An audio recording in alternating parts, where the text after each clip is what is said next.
Welcome back to Tydirium Hanger. This is Mike. I'm coming at you with my weekly Friday Masterpiece Transformers video, and today I have for you my personal top 10 list of Masterpiece Transformers made in third party, and this is my all-time favorite list.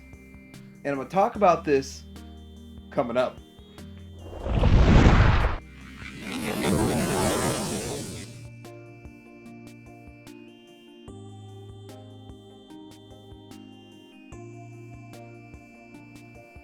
First thing I want to say is this is my personal list. I had to own the figure at one time, and guess what? If it's on this list, I probably still own it. I think I own everyone on here. I didn't get rid of any of my favorites. Why would I do that? The other thing is that I want you to vote for your favorite. You can vote down in the comments, and I'm also going to put something on Facebook, but it's much easier just to vote in the comments here about your one favorite. If you have 6 you like, make sure you say this one is my favorite, because I want to do a follow-up video in a week or two talking about viewer favorites. But let's get right into this. Number 10 on my list of favorite top 10 Masterpiece Transformers in the third party is Bad Cube's Huffer. Bad Cube Huff. This is a really good figure. So far, it's still the best Huffer out there. The best Huffer around. And if you look at them, you can see the cab up there condenses. A lot of things are different about this than you saw with their first release. They initially released a CubeX Huff, and it's a lot different. Side by side, you notice the differences. If you didn't have them side by side, you'd think it was the same figure, just slightly different coloration. But no, it's much different. I had them both. I had them side by side. I did some comparison videos, and I have to say that the 2.0 or the Bad Cube Huff is better. Now, the CubeX one isn't bad. I don't think the CubeX one is horrible. I would even rate it as the second best version you can get on the market today, and then the third one would be Final Victory. But the reality of this is they learned from their first release, and they did a much better, streamlined, smoother job for the second release. Here's what he looks like in alt mode, and I believe he could pull an MP10 trailer. I never did that. I never tried it myself, but yeah, pretty cool feature. Number 9 on my list is Make Toys Meteor, or let's just put it out there, the Make Toys Seekers. But Starscream, I think, is the Make Toys best, and they sort of came out of nowhere with a really good mold for a Seeker mold. But, you know, he does have some issues. Some parts pop off here and there. But I still like this one better than the Coneheads, or the first of the Coneheads that we've gotten. I think this one looks better, feels higher quality. It's not perfect, but man, it blows away Takara. The alt mode is smooth and sleek. Transformation isn't that bad. It's not the greatest transformation in the world. Definitely not the worst. Save that for Fans Toys. Number 8 on my list is the KFC Crash Hog, and it's their take of the Junkion Wreck-Gar, and he looks good. Now, I have to admit, I passed on this guy the first go-around. I wasn't 100% sure I was going to even go into the movie figures. I didn't know I was going to go that deep into the third party. I was going to maybe wait for Takara. Guess what? If you wait for Takara, you're going to be blue in the face. And so we watch TV. So this guy looks really good.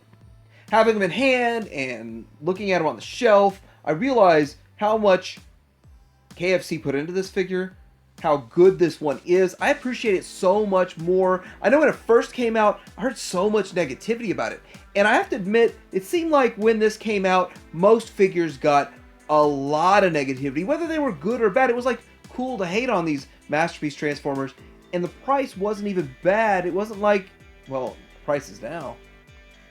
Now, allegedly, Keith with X-Transbots and KFC is going to go out of his way to make 4 more, and you could have a total of 6 different versions of this guy.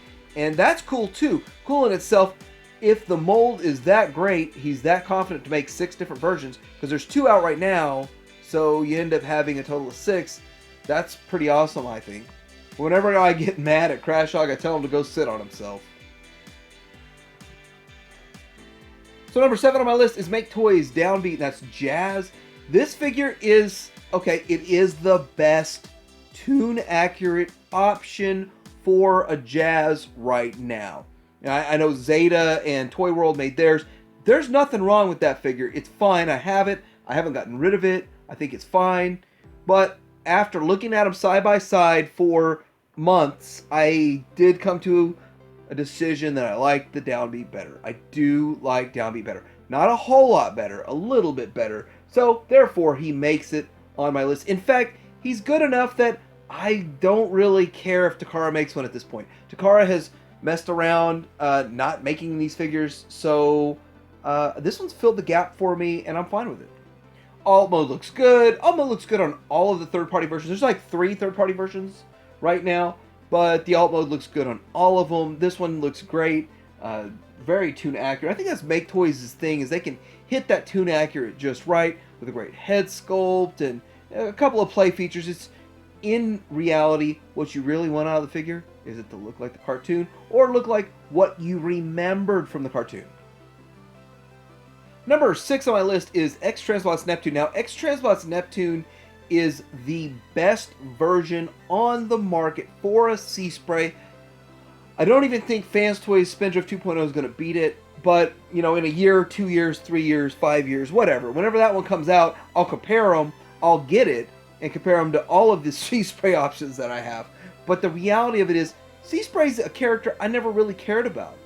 But I got excited about this figure because it matched it so well. Because I felt like I got a few Sea Sprays and none of them hit that aesthetic. None of them felt right.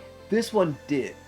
Number 5. Number 5 on my list here is Faceboy Scoot, and that's their take on Cup. I, again, passed on this guy at first. Then I started seeing him showing up on sale. I got them on sale for like 88 bucks shipped, and thought, that's a good deal.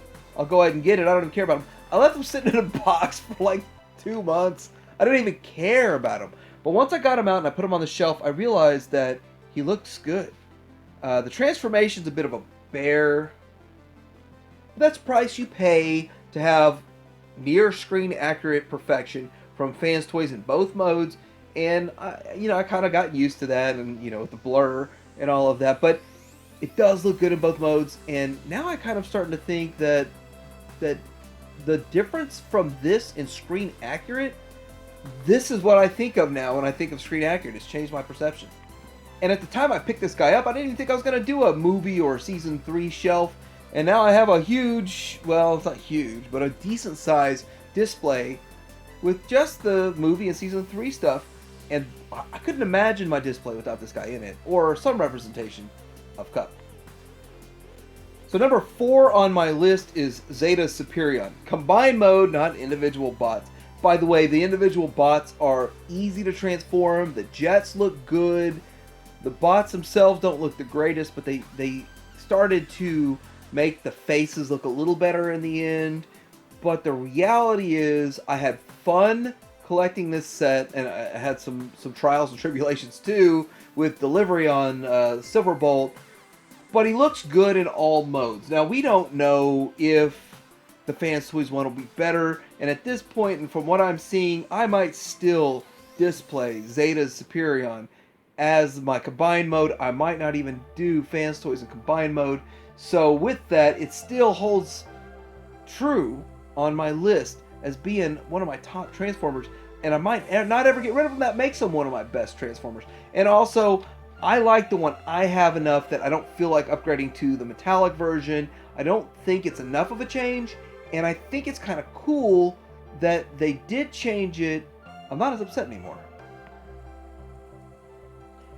So, number 3 on my list is Fans Toys Quietus, which took my 2018 top figure of the year.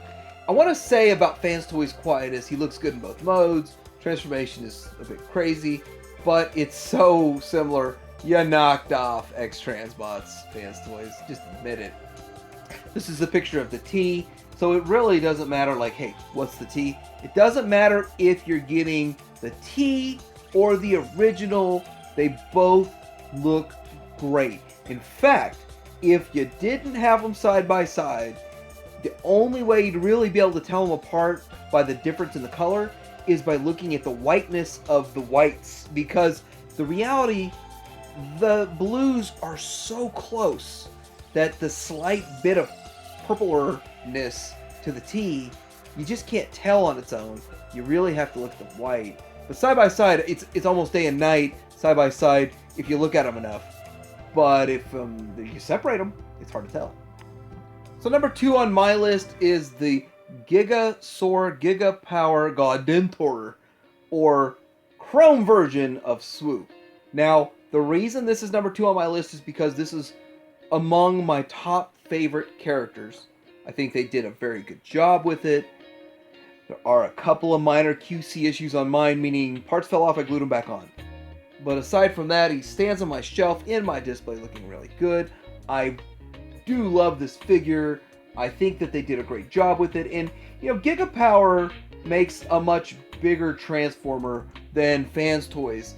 And I like bigger is better. And I really think Dinobots should be bigger than the rest of your figures. They should sort of tower over your standard Transformers because they are dinosaurs.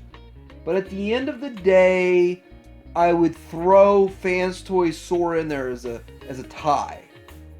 Only because I like this character. It's a personal list for me. But if you're out there and you have either one, you could swap them out and it wouldn't be that big of a deal. Drum roll, please. My number 1 favorite figure in the third-party Masterpiece line is Fans Toys Phoenix. Now, this is obviously a picture of X. I eventually one day want to get my hands on an X, but maybe I won't. I know I'll like it better because I like the shiny stuff. I like shiny things. But the reality of it is that this is among my favorite characters, and I think Fans Toys did it well. Fans Toys did it right.